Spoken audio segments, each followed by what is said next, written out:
N'ụbọchị taa, anyị ga-amụ maka ọnụọgụgụ. N'ikwu eziokwu, anyị nọ na usoro ịmụ ka esi agụ ọnụọgụgụ ugbu a. Mana achọrọ m ime ka anyị mara na anyị agaghị abịa mụwa ọnụọgụgụ niile.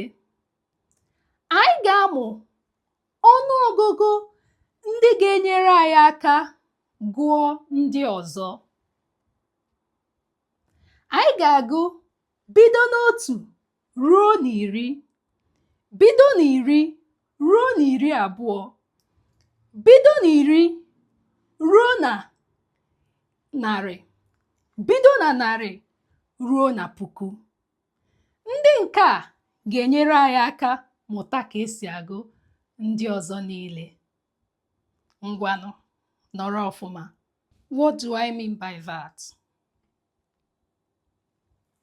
We are learning how to count numbers, but we are not going to learn how to count all the numbers.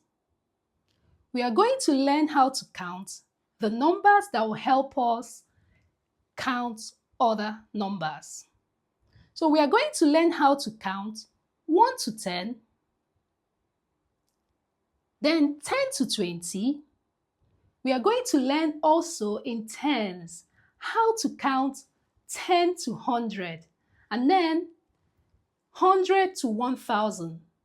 If you learn these ones, you'll be able to put 1 or 2 together to count 1, 2, 3 in Igbo.